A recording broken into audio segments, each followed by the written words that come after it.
Grind Time Trey. Back. Like that A&R, like. Like, I like the Move is one of the songs that ain't going nowhere. That's a Black Wedding song. Like, it was the original co-host. They say, like, the best records were made back in the day because niggas was heartbroken and all that. And the one that brings, you know, the action, you know. the one and only. One and only, for sure. How you didn't know that Casey and JoJo came from Jokes? Yeah. Don't fuck about no goddamn case. Well, you should know that. You should.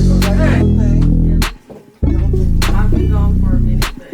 Oh, No, I kind of feel like it's fucked up that everybody cheap out all fucked up.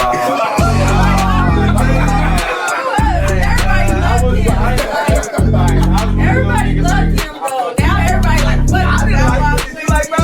Then we got the infamous, you know, the one that's always here. Boy, Pearl Setti. Me. that shit has 27 tracks on that motherfucker. That's what is it, Marley? Two albums today. And a bonus song. And a bonus track. That nigga fucked up 27 songs on an album. That's some Michael Jackson shit. The one that keeps strong. Boy, crack. So nigga, fuck your bitch, bro. I'm just It was a saying. lot too, but the result was very pleasing. What's good? It's your boy Grind Time Trey. We back on Hip Hop Radio Podcast. This week's topic, we talking classic albums. You know, them albums, undeniable ones, the ones you can't forget, the ones you talk about 10 years, 20 years, 30 years later. Sometimes, like I tell people, when we talk about it, hip hop, 100 years later, what albums are we going to talk about? What's going to be the blueprint of hip hop? What's going to be the history of hip hop? So, man, like a lot of people have their personal opinion on what's a classic. So we got to have some kind of criteria when it comes to classic albums. Like it has to have timeless beats and production. Like it has to have a standout production or something, you know, something unique with it. Then lyrical depth, originality, something like that, you know, like you got Raekwon's Only Built for Cuban Links, something unique. The first time we heard that mafioso flow, Raekwon and Ghost going back and forth. RZA production a little different on that album. Got songs like Incarcerated Scarface and Ice Cream, something different from RZA. Then you also got classics like Kendrick's Good Kid, Mad City, where he brings the art of storytelling back, the West Coast storytelling, makes it all unique and sonically come together as one and make a great album with it. So, you know, you have to have those things for lyrical depth, and you have to have that culture, that general impact when it drops. Like, how did it shape the culture? Did it change the way people rap? Did people to run to those producers? Did it superly upgrade that person's career? Like, how did it impact? You got replay value. We still have to get talked about today. No matter how long ago it came out, has to get talked about still today to be a classic. Influence, like I said, did it shift the game? So as we going off of that, man, like y'all can leave in the comments how y'all feel about that criteria for classic. Y'all can leave some of y'all classic albums y'all name. We're gonna go through all the different regions, the West Coast, the East Coast, down South, and Midwest, and go over some of their classic albums, and I'll break them down. So I gave all these albums a good listen. So we're actually gonna start off with the West Coast, because we're on the West Cost. So the first album is the Chronic from Dr. Dre. We all know that's a classic album right there. That was the first album released on Death Row, was the Chronic. And that was the introduction to Snoop. Like, yeah, he had the track on Deep Cover, but that's when we saw Snoop in full form. Video, nothing but the G things right there. Let Me Ride.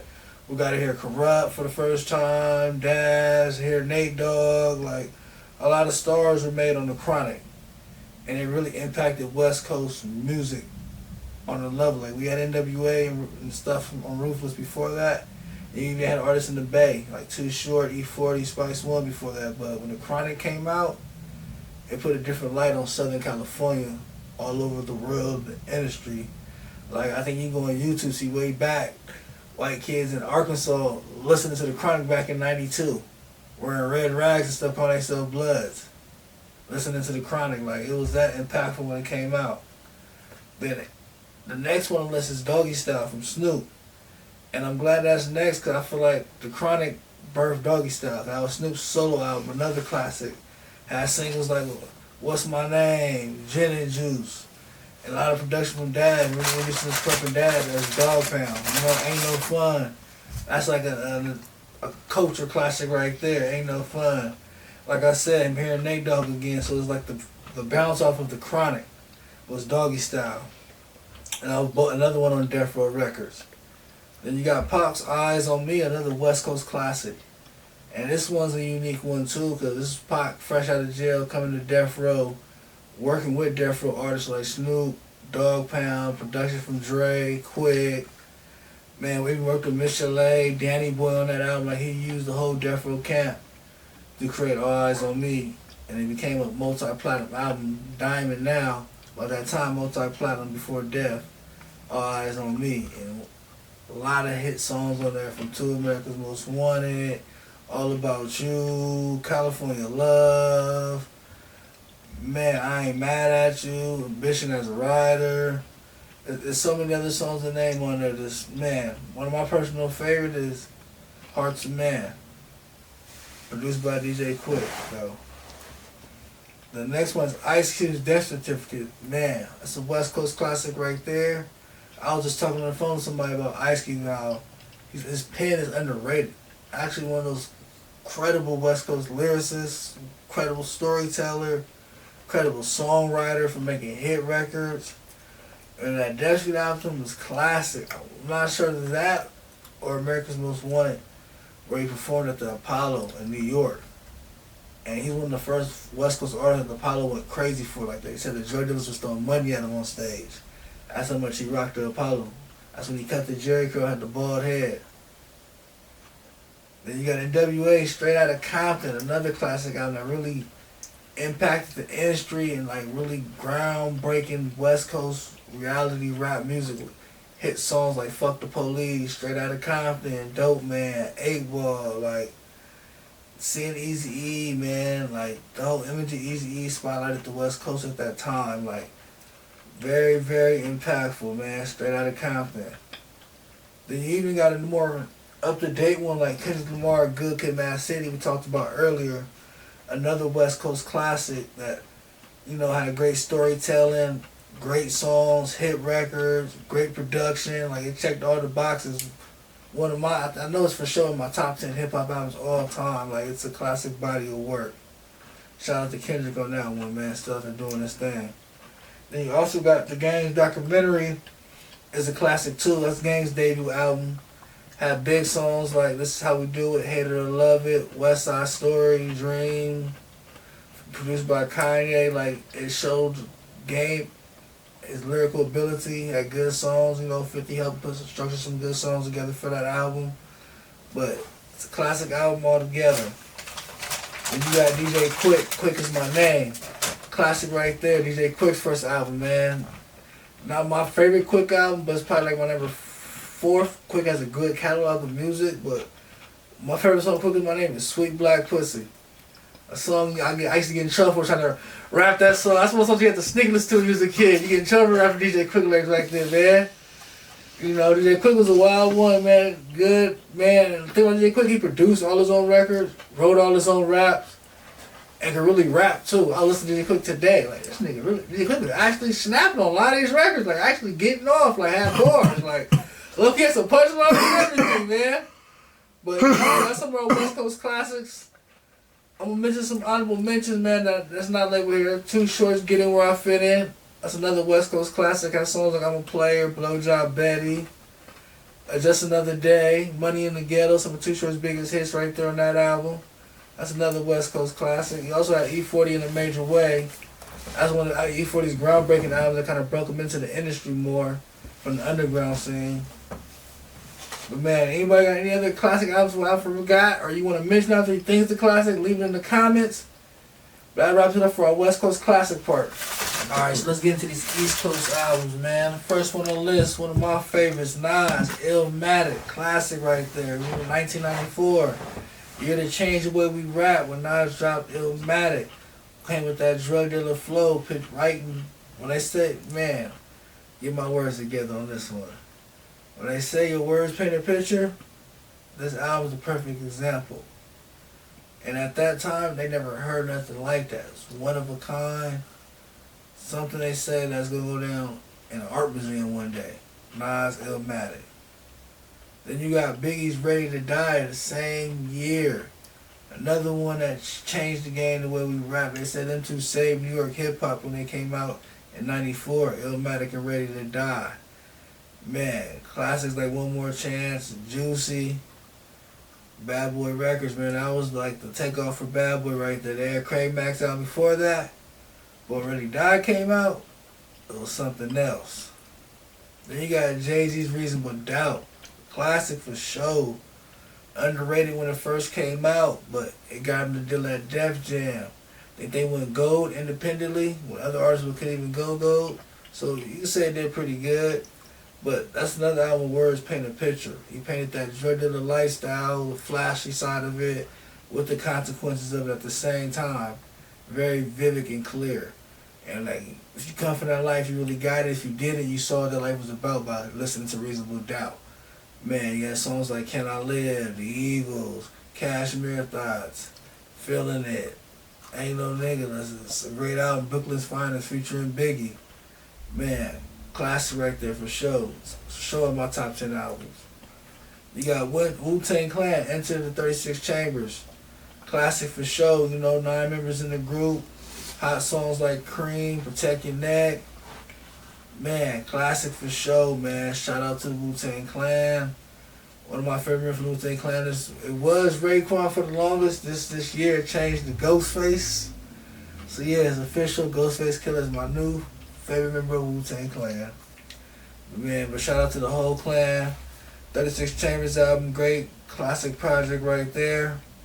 Then you got Tribe Called Quest, Low End Theory, man. Another classic right there. Q-Tip on the production. Phife Dawg with the bars, man, with the gritty flow. Man, another classic in hip-hop right there, man. Tribe Called Quest brought a lot of good material to the game, man. Bonita Applebum, one of my favorite songs by them, man. Check the Rhyme, you know. They brought some dope material there. Another one of my favorites next up. Mobb Deep, Infamous, man. Another one when I say words paint a picture. Like I tell people, you can smell the projects when you listen to this album, man. You can smell the piss in the hallways. You can see the crack sales going down. We listen to Mobb Deep, Infamous, man. Prodigy Pen is surgical on this album. Habits production. Q-Tip on the mix and the master, man. I shout out to Q-Tip again. He did a lot of production for Mobb Deep on the Infamous album, on the mixing, and he helped some production on the track with Habit. So shout out to Q-Tip helping on that album, man. This album, Mobb Deep, Infamous, had the classic song Shook Ones on there and Survival of the Fittest. Man, even had Give Up the Goods, another classic on there. Eye for Eye featuring Nas and Raekwon. So, man, a top fire classic album right there. I still listen to this day on the regular. Mobb Deep, Infamous. But now, let's get in this down south classics. And before I start, I have to say something about this. We got to give the credit a lot more. We got to give the South a lot more credit for having classic albums. Because we've been doing album appreciation on Instagram, Threads, Facebook, all over social media basically. And when I drop albums like UGK, Dirty Riding Dirty, Juvenile 400 Degrees, T.I. Trap Music, it's going crazy, like on a whole nother level, like, man. So like we gotta give them more credit, but let's dig into these albums. Starting off with Outkast, they have 2 on the list, Aquemini and ATLiens. Let me start off with Aquemini. Aquemini, classic for sure. Had the feature with Raekwon, had the art of storytelling, had Rosa Parks on there. Classic album from Outkast right there. They got 5 Mics in the Source on that album. From that era, 5 Mics in the Source was a perfect album. Outkast was the first Southern hip hop act to get 5 Mics in the Source. And the Source was a New York based hip hop magazine, so that meant a lot at that time. I want to say the year was 98. Yeah, 98. Then you got Outkast, ATLiens, another classic right there. We're talking Elevators, 2 Dope Boys in the Cadillac, Jazzy Belle, Babylon, Man, just to name a few songs off that classic album right there, gave us a different feel. That's one thing about Outkast. Every album sounds different, and nobody else can duplicate what they did on these albums. From start to finish, from Southern Playlist to Cadillac Music, from Speaker Box Love Below. Every album sounds different, and it can't be duplicated. So when it gets originality, they always got 100% on that category when it comes to their albums. So they obviously, you do an out review on them, it's always a high score, close to like, now I think people say they got 5 classic albums, all their albums are classic, and I agree with that. But on to the next one, UGK, Riding Dirty. Another classic right there, one of my favorites out the South too, man. UGK, songs like Murderer, Pinky Ring, 3 a.m., man, like something you can ride, vibe, smoke to, Pimp C talking that player shit, street shit. Bun B more on the lyrical side with the street shit, man. It's classic material, man. And this album actually went crazy on TikTok when we dropped it for album appreciation.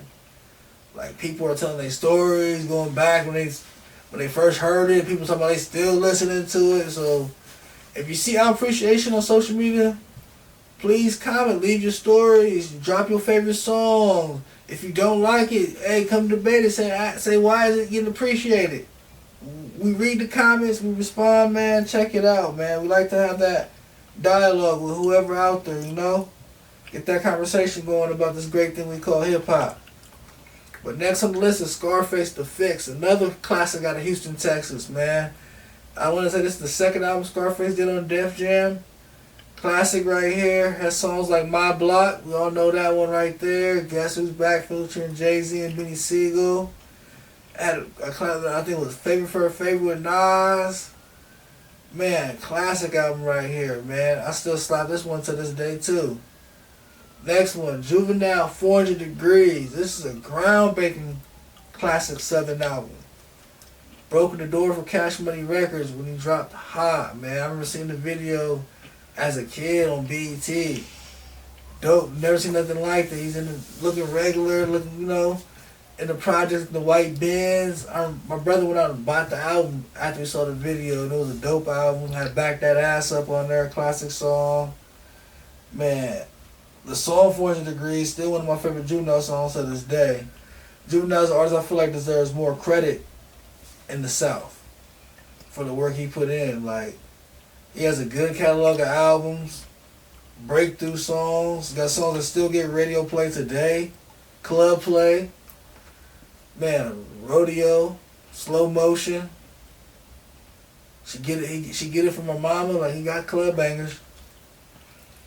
The next on the list, we got Lil Wayne's Carter 3. I was like, why do you say Carter 2? Yeah, we say Carter 2 is a classic, but if we look at impact, number, and changing the game, is more Carter 3. You gotta look at bigger singles, more radio play. Wayne just came off a big mixtape run.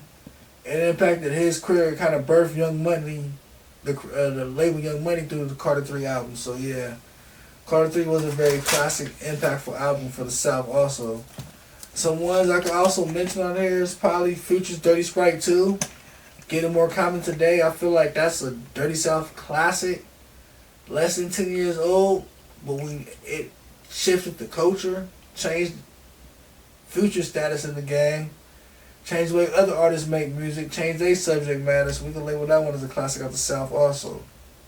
Alright, then we got the Midwest classics, man. Starting with Kanye West, College Dropout. One of my favorite albums right there, another of my top 10, man. Classic songs like All Falls Down, Through the Wire, Jesus Walks, Family Business. Classic, man. Shout out to Kanye for that classic album right there. They also got Eminem, Marshall Mathers LP, Diamond album. When an album goes diamond, it is a certified classic. When a hip-hop album goes diamond, it is automatically a certified classic. And Eminem, Marshall Mathers LP is a diamond certified classic. I remember listening to that as a kid. Track number 2, You Don't Wanna Fuck with Shady. Why? Cause Shady will fucking kill you. That shit used to knock. That shit used to knock as a kid. Then you got Commons B album, man. We just posted that one on Appreciation a couple days ago. Classic right there. Has songs like Faithful, The Corner, They Say, Go. A lot of production from Kanye on that album and Jay Dilla. Rest in peace, Jay Dilla. You also got Bone Thugs and Harmony, East 99, East 1999 Eternity. Classic right there with the hit song Crossroads. Man, Mo Murder, man. Classic album right there. Buddha Lovers was on there, man. Classic group, Bone Thugs right there. Midwest, man. You also got Nelly's Country Grammar, classic album right there. Also Diamond with the hit single Country Grammar. E.I. Batter Up. One of those albums I bought in my early childhood years, in my early collection of buying CDs, Nelly's Country Grammar. Classic right there. But I wrap it up for some of these classic albums. I know we didn't mention all the classic albums out there in hip-hop, but we mentioned quite a few, man. So leave some in the comments that you feel like we forgot. We can debate if it's a classic or not. We'll be dropping more content on classic albums coming to you on YouTube, on all streaming platforms, all social media platforms. But check us out on Hip Hop Raised Me Podcast on all social media platforms and on YouTube. If you don't see us on YouTube, please subscribe. That's the end of this episode for today. Peace. We got a good